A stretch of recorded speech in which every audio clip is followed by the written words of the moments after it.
everybody. Welcome. I just noticed that I'm kind of sitting here in the dark, so let me open this up a little bit. There we go. I can actually see me, although that might not be better. I wanted to chat a little bit about goals because obviously we're coming into the new year right now.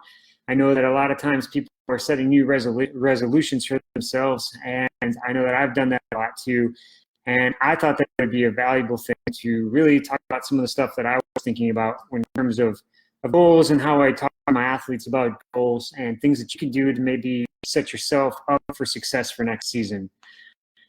The biggest thing that I want you to really think about, if you take nothing else away from this entire thought, in my opinion, is you really want to pay attention to what I call, and I'm sure I read this somewhere, so I won't claim it to be mine, but the goal achieving mechanism in your brain.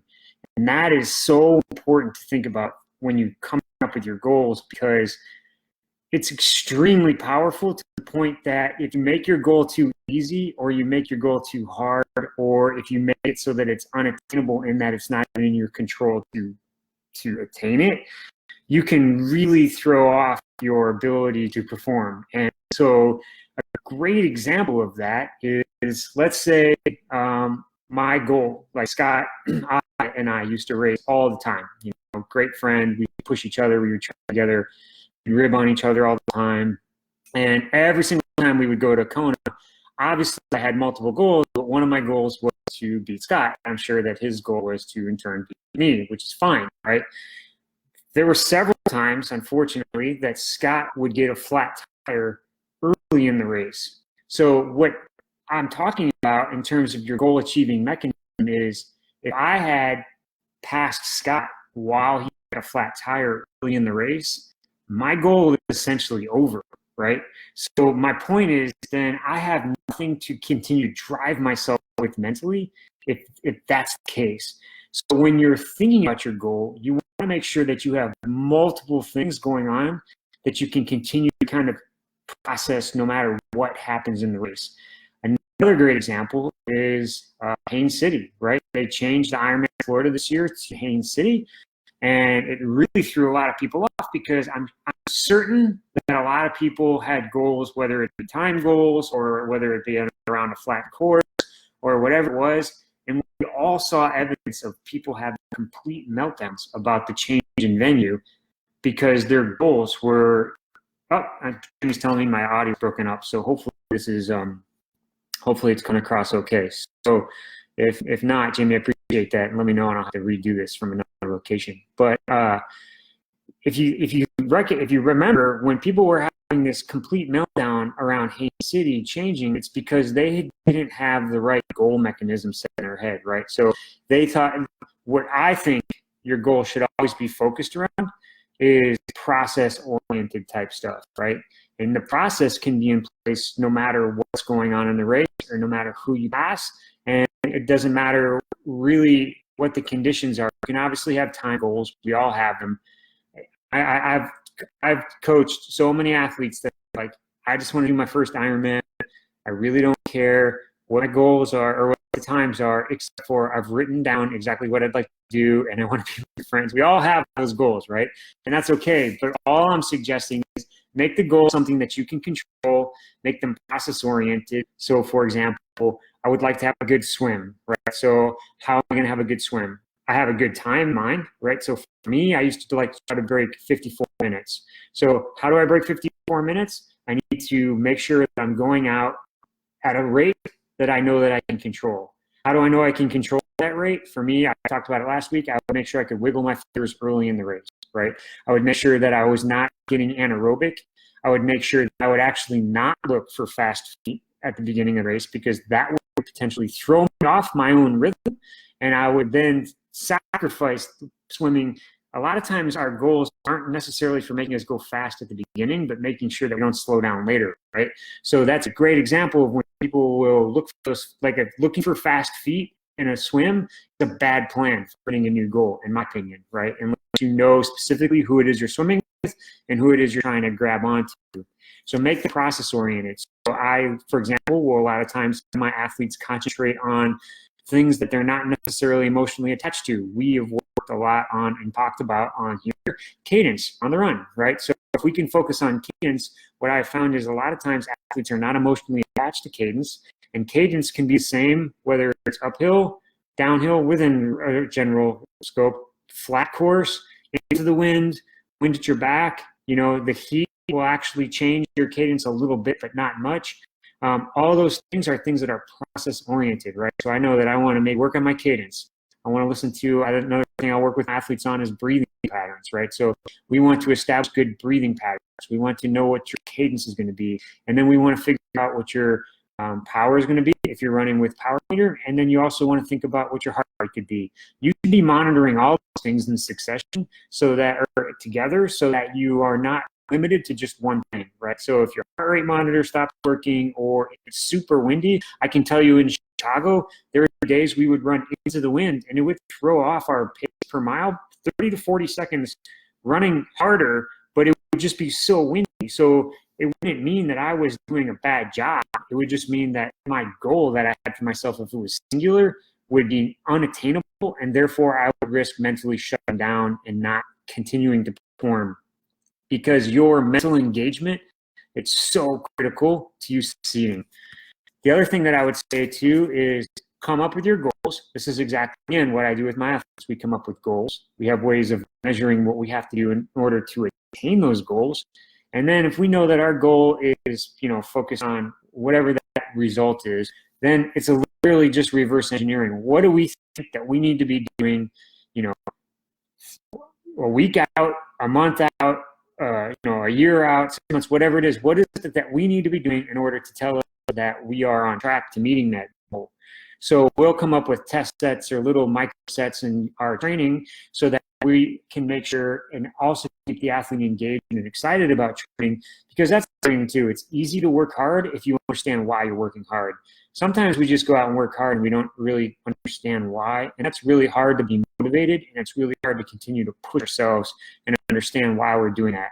As an athlete myself, I know that I was very low maintenance. There'd be times where when I had a coach, I would talk to them very infrequently, because if everything was good, I was good, and I just wanted them around if I had an issue. Otherwise, I knew everything was fine.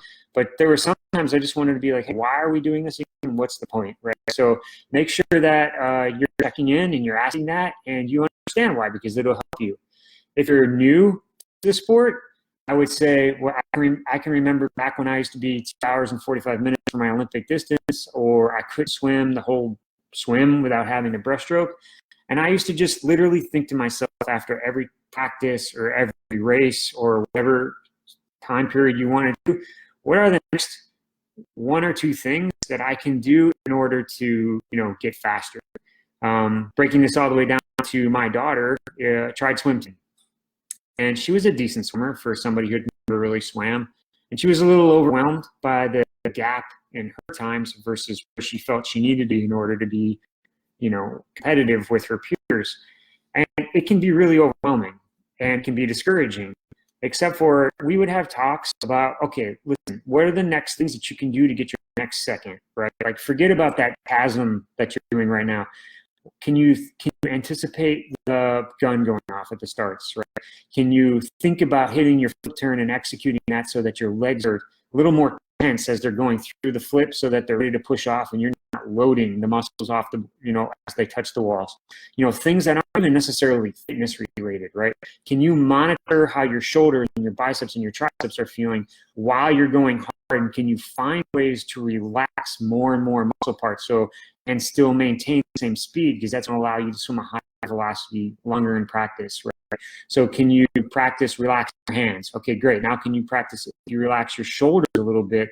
Can you still hold your form? Does that mean you can still keep the same speeds? Those are the things that I used to enjoy, and that's the stuff that I was just talking about. One of the reasons that I was inspired to talk about this was I was talking to one of my athletes about doing half marathons. We're coming into like running season, and it's really difficult to push hard for an hour and a half plus, which a lot of people are doing in a half marathon. And my advice to this athlete was, it's really hard for me to tell you exactly how it feels to push like that on limit. I like to tell my athletes, it's kind of like trying to describe to somebody what hungry feels like. You can go through all the adjectives and can describe what it feels like to you, but until they feel what hunger feels like, obviously not starving themselves, but until they feel that, to tell somebody it's a pain in your stomach can be interpreted so many different ways. But once they feel it themselves, they're going to be like, got it, right? And the next time they'll know what that feels like and they know how to deal with it. Same thing with like finding those edges, right?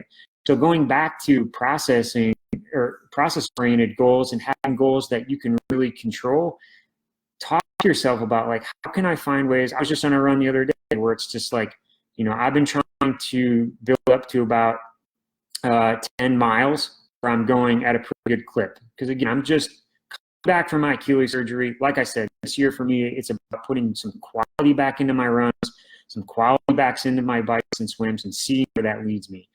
And I literally I've been finding that around 8 or 9 miles is where I start to wane. And I'm literally having a conversation with myself in the head, like, I have to figure out ways to work through this, right? So for me, I'm thinking about forward lean from the ankles, not from the hips, right?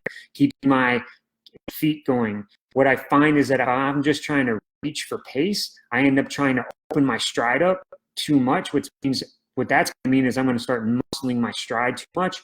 And that becomes a black circle of death, because then when I open my stride up, it's going to require more muscle engagement. That's going to make me more tired, and I'm already tired. And then that's going to be a spinning spiral. So I have to really think back to process. And again, the other thing too that I have to quote Bobby McGee on was try not to be technically process oriented until things start getting tough, because you don't want to screw up your body's natural ability to do what it knows how to do. So when you are racing or when you are putting in efforts, you want to think about, for example, running. You want to think about being light on your feet and fluid and, nice arm carry and, that type of stuff. Then when it gets tough, you want to really start thinking about objective things like, okay, what's my cadence? What's my heart rate? And so you need to find that balance, and you're going to have to find it yourself. But when you come up with your goals for this year, obviously everybody's going to have their race goals. I don't care who you are. You're lying if you say you don't have an idea of what you want to do in your race, right? I will say then I will challenge all of you to figure out what are your short-term goals and what are the things that you can be working on in order to achieve those short-term goals, to make sure that things are realistic. That's the other thing too. I teach my coaches all the time. Don't tell somebody who comes to you things aren't possible, right? That's one of the reasons how I've gotten about 60 people to Kona. If I had told, look how hard it is to get to Kona. Most coaches get nobody. I've gotten about 60. We've gotten more than that through our company because we don't tell people you can't. We just start asking questions like, all right, well, where are you right now? What do you think it is you need to be doing in order to qualify for Kona? How long do you think it's going to take you to do these test sets or these things? And let's go to work on doing that, right? So think about your goals in that regard. And I'm looking at my notes here. I think that's what we got. And you're going to have to hold yourself accountable to them too. That's the thing too. When nobody's looking, you're going to have to go and hold yourself accountable. I will say this. A lot of us are coming out of the off season, and it's going to be tough to get back into shape, right? And a lot of us are going to feel that, oh my gosh. Look, it's one good decision at a time, right? It can be overwhelming, for example, to not eat right. But I start telling myself as I transition into like my off-season stuff is, all right, you know what? I can still have some of that junk food, but I have to eat healthy first. So if I want a piece of candy, but I got to eat something healthy first. And then after I eat something healthy, if I still want that candy, I can have it, right? And so it's not necessarily like limiting myself, but it's one of the ways I start putting myself onto a good pattern. So it's just one good decision at a time, and then those starts to rack up. Can you wake up and have good breakfast, right? A healthy breakfast, however you define that. And then don't think about the rest of it. Just all you have to do is one meal. Yeah, okay, I can do one good breakfast and then decide maybe I'm going to have a cheat later at lunch. But then when you get to lunch, can I just get through this one, right? Can I just eat something healthy and maybe see how I feel at dinner? And all of a sudden you start stringing that stuff together. So same thing. All right, guys, girls, hopefully the audio came back through, and I will talk to you guys next year. I hope you guys have a safe new year, and love all you guys. Appreciate you guys checking this out. Please check out the Triathlete community. It's free. It's growing. Love seeing people in there. And if you have more questions on this, or if you want help on your goals, try to monitor it and give you guys tips for free all the time. So talk to you later. Bye.